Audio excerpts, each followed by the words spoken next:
Hey, what's up, Fanbase family? Ron here for the March the 6th edition of Fanbase Finance, the audio experience. This is the top 7 business and news stories from this week. So let's get into it. Number 1, implementation of new U.S. tariffs. So on March the 4th, the U.S. enacted significant tariffs imposing a 25% levy on imports from Canada and Mexico and increasing existing tariffs on Chinese goods from 10% to 20%. In response, of course, Canada announced a reciprocal 25% tariffs on American products valued up to $155 billion, while China declared forthcoming tariffs on 10 to 15% on various American food imports effective March 10th.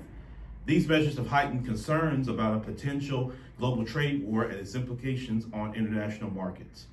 Number 2, European markets rally amid Ukraine peace initiatives. So the European stock markets experienced a notable rally as leaders worked on a peace plan for Ukraine to present to the U.S. Germany's market surged 2.4%.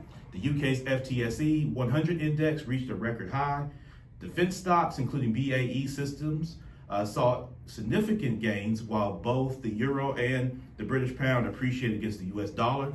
Conversely, Wall Street experienced a slight decline this week. ECB considers interest rate cuts amid economic uncertainty. So this is number 3.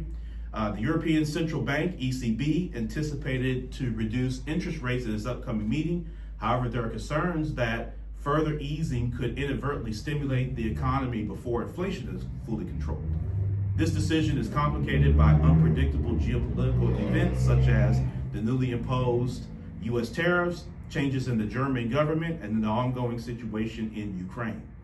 Number 4, luxury markets show signs of recovery. So after a challenging third quarter, the luxury market exhibited signs of recovery in the fourth quarter, with overall sales increasing by 2% compared to a 2% decrease in the previous quarter.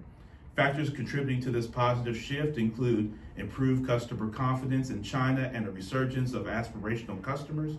Brands like Hermes and Richemont Jewelry Masons reported significant growth, while Gucci continued to face challenges. Analysts predict approximately a 5% growth for luxury companies in 2025. However, there's concerns about tariffs and inflation that could impact future consumer confidence. Number 5, Schroders focuses on wealth management expansion. So Richard Oldfield, who's the new CEO of Schroders, is emphasizing growth in wealth management as part of the firm's strategic direction. This includes hiring senior portfolio managers, pursuing strategic mergers and acquisitions, and upgrading technology infrastructure. Schroders plans to release quarterly updates for its wealth business to enhance transparency.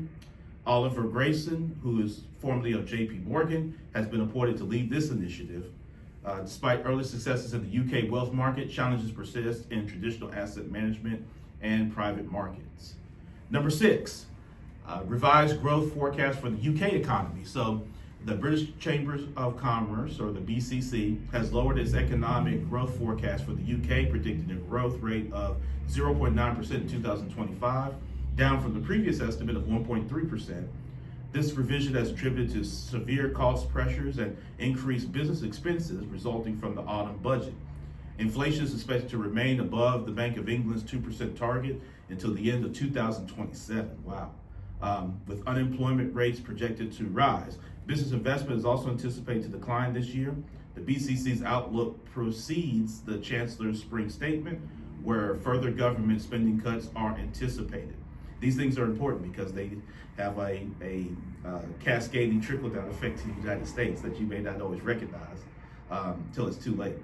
Number 7, and last, upcoming economic indicators and corporate earnings. So the upcoming week is set to be pivotal as President Trump's tariffs on Canada, Mexico, and China take effect, alongside a crucial payrolls report that could influence Federal Reserve policy. Retail earnings continue to, show some levels of strength with companies like Costco, AutoZone, and Target scheduled to report, although Target's having some struggles. Cybersecurity firm CrowdStrike will release its fourth quarter earnings. In the semiconductor industry, Broadcom's fiscal results are highly anticipated as well. Additional economic indicators include jobs reports and the ISM surveys, which provide insights into growth trends.